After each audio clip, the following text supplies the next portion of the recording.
बिस्मिल्लाहिर्रहमानिर्रहीम। नाज़रीन करام अस्सलामु अलैकुम वरहमतुल्लाहि वबरकातुहू। हकीम सज्जाद फ़ारूकी हाज़िर खिदमत है आपके पास सैलाने मनी का नुस्ख़ा लेकर।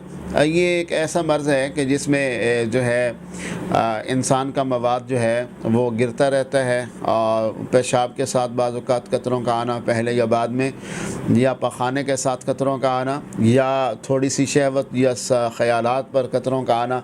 तो ये एक बहुत बड़ा मर्ज़ है और जो है ये इंसान को खोखला कर देता है। बहुत सारे जवान इस मर्ज़ का शिकार हो चुके हैं, और बुज़ुर्गों के लिए भी, थोड़े जो एजड लोग हैं उनके लिए भी ये थोड़ा मसला होता है। इसी के साथ बुज़ुर्गों को पेशाब की कसरत का जो है वो मामला शुरू हो जाता है, उनकी शिकायत साजिया भी शुरू हो जाती है। तो ये नुस्ख़ा नोट कीजिए जी।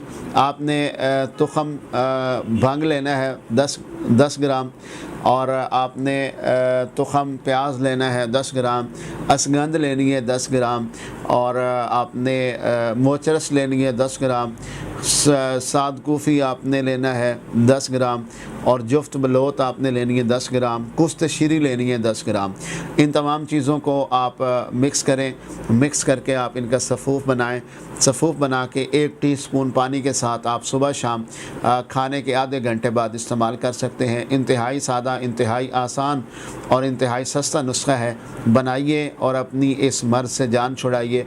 इंशाअल्लाह ये आपको ज़्यादा से ज़्यादा 21 दिन का आपको ये नुस्ख़ा खाना पड़ेगा। 21 दिन का आप कोर्स समझें, अपनी ये दवा समझें, और आप बिल्कुल इस मर्ज़ से छुटकारा पा सकते हैं। लेकिन याद रहे, इसके साथ ही 21 दिन तक जब आप ये नुस्ख़ा खाएंगे तो आपकी मुबाशरत की भी आपको परहेज़ करना होगा।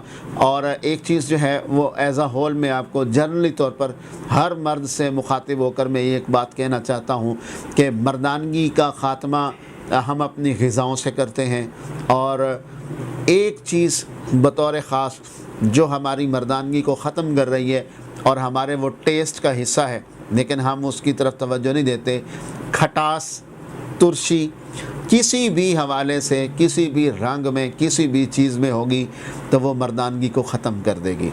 मैं इससे ज़्यादा इसकी डिटेल में नहीं जा सकता।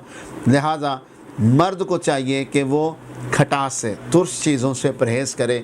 इंशाअल्लाह नुस्ख़ा बनाइए, हमें ढेर सारी दुआओं में याद रखिए। बहुत शुक्रिया। अल्लाह हाफ़िज़।